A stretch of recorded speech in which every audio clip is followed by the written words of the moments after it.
1974 Triumph TR6. It's finished in a lovely French blue. It's one of my favourite colours on a TR6, this. Really suits the car, suits the flat lines of the side of it. It's got a nice set of 15-inch mini lights on it. It's just been driven to us today from Middlesbrough, so it's about 45-50 miles away. It has had a carburettor conversion, which is quite common on a TR6. A lot of the Triumph owners tend to prefer it. It's obviously easier to maintain, easier to work on, arguably more reliable. Start by having a look at the bodywork. Start on this front quarter. So it's French blue. It does have a nice black pinstripe down it. Paintwork is a little bit flat in places, so if it, you know, a good hand polish, a good Sunday afternoon's work would make it come up really nice. But overall, paintwork's nice. I would say it's had a spray fairly recently. I wouldn't say it was yesterday, but it's probably fairly recently. Looking at the arch, it's nice. There's no rust or bubbles or anything sort of even starting up here on there. Really good. That whole driver's front quarter is really nice. Coming down onto the driver's door again, the same scenario, really nice. The door shuts up nigh on perfect, I would say. Sills are good. I've had my head underneath it. It is nice and clean underneath. There is a small little, almost a run in the paint there that would probably polish out, I would say. Chrome work on this car is good.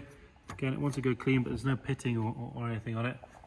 Again, yeah, it's nice on the bullet and wing mirrors.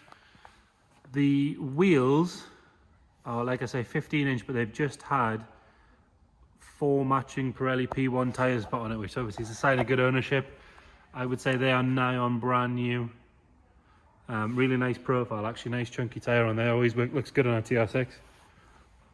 On this rear driver's quarter, again, there's a little run in the paint there. Like I say, good polish would sort that right out.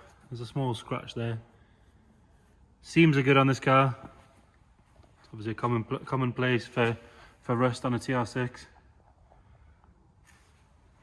Like I say, chrome work's good, rear bumper's nice. It does want a good polish and a good clean.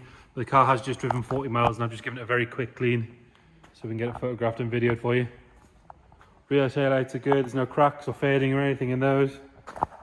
Exhausts sit properly, there's no sort of wonkiness to them, which is quite common. Again, they want a good polish and a good sort out. We'll see if we can have a look underneath on there. Don't know how well it'll pick it up on the camera, but like I said, it is good underneath. There is a small mark just on the top of the plate there. I'm guessing when someone's either changed a plate or something, they've been a bit brutal and used a screwdriver or something like that. Boot lid's all nice and shiny, there's no dents or dings in there. It's the odd little sort of tiny mark here and there, but nothing at all to worry about. Now that looks to have been painted. Yeah, it has been painted on, which is nice. But the pinstripe is a sticker. It's rear passenger quarter, again, that's nice. Bumper sits properly. Rear arch is good. No rust or anything. There's no rust at all on this, from what I can tell. Coming all the way down this passenger side. There's not really any marks particularly to point out. There is a small ding in the bonnet here. Camera can sort of slightly pick that up with a couple of little dips in it. And there is a small amount of marks in the paint there. Again, as soon as you move the camera away, can't tell at all really, you have to get very close to see it. Front end of the car is nice. It is missing, so there's a bit of chrome trim goes around these. It's missing it from the passenger side. Nice thing about these things is you can buy just about everything off the shelf from them still. No issue getting parts for them. The hood looks to be relatively new, as do a lot of the seals and things. It's a nice looking hood, there's no sort of rips or tears or anything in it. Windows have got a little crease in them, but I have just had the windows down. When it came to us earlier this morning, there was none there, they've just sort of been folded down. Like I say, could do with a clean. But no rips or tears or anything. It sits nicely on the window. Obviously all the flaps and everything are good there. Have a look in the interior. It's got a very nice multi-litre steering wheel and black leather interior, so the door cards are really good. Sills are nice with those kick plates on them. The seats are are very good. There's no signs of any real wear or anything at all on those. Really good. Wood dash car. Again, that's nice. So it's got an aftermarket stereo in there, and it does have an aftermarket gear knob, just in case you forget what car you're in. Rear bulkhead's good, that's leather clad. Matches the rest of the interior, as are the inner wheel arches. And the carpet set's good too.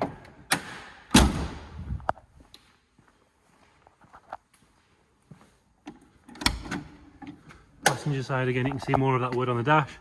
It's really nice, there's no cracking or anything on there. Top of the dash is good. Headlining on the hood's nice and clean. There's no moisture or anything on there. That passenger seat again shows no sign of wear. And passenger door card again, that's good. Like I say, it's had that head unit fitted. It does have a set of speakers in there. It's also had an aftermarket immobilizer alarm fitted, I'm guessing for somebody's insurance at some point. The boot, underside of the boot lid is like brand new. Off my small mark there. But the rest of it's really, really good. Carpet set's good, and we've got a full-size spare in there with another brand new tyre on it. Guessing that's a slightly older tyre because it's a good year, unlike the Pirellis on the rest. But other than that, not a huge amount of note in the boot. Boot stay and everything works as you want it to. As you can see, the roof goes down nice and easily. 2 catches on the front. Fit really well, nice and tight. Dead easy just to pop them 2 off and drop the roof down. Have a look under the bonnet, which is going to mean some slightly dodgy camera work for a second, so I do apologise. There we go. And like I mentioned, it has had a twin carb conversion, pair of SUs there on the correct manifold. But under the bonnet's really nice. The inner wings are nice and clean. It's got a lovely stainless cowling to push the air onto the radiator, which is nice, with the TR6 logo on it. Quite a nice addition, that. And again, that inner wheel arch is lovely, bulkhead's really good. Get it started up there. So it starts on the button, like I say, it drove about 35-40 miles, about an hour and a quarter to us. I have had it down the block, drives really well. Obviously it's proof of the ownership, it's nice and clean, good set of tyres on it. It's obviously been well looked after. It does have a fresh MOT on it. Any questions, give us a shout. 1974 Triumph TR6.